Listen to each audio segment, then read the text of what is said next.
What's up, YouTube? Alright, well, this is my follow-up video on the driving experience I've had with these max speeding rods, adjustable coilovers, you know, the $200 eBay ones. And I'll start off with the goods. Cool thing is, I actually kind of like that orange. The anodized aluminum looks good. The hardware looked good. One thing I was bummed out about is that the dampening rate is not adjustable for at least the IS300 model. At least the package I got, not adjustable. And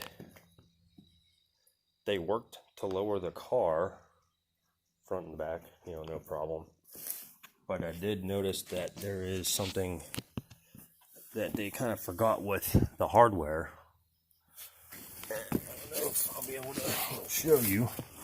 The factory shocks have bolts that go on to the shock, and then it affixes to the body of the car. Like, let's see if I can point to it. Right above my finger behind my brake line against the sidewall there. There's bolts that go in through there to hold the shock against the body. These don't come with any of that hardware.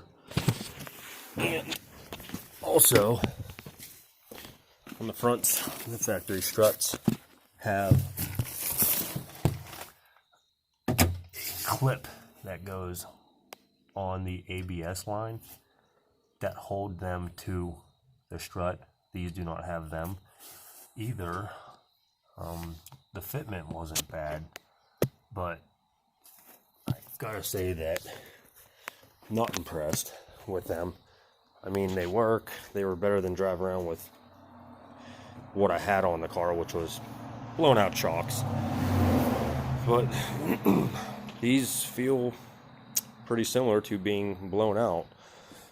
The dampening rate on them is pretty bad, and not really happy with them. I'm gonna call them up and see if I can return these, because my honest opinion, trying to be fair and all that stuff, but not satisfied with the product. The spring rate seems to be okay. The handling isn't too bad, but God forbid you go over a bump, it goes up and then it just dead weight coming right back down, and it feels like the shocks and struts, it feels like their movement's only about 1 or 2 inches. Yes, it will bottom out. I'm not even going to mess with the preload adjustment or any of that, because it's not worth my time, because it feels like there's hardly any kind of oil in these shocks.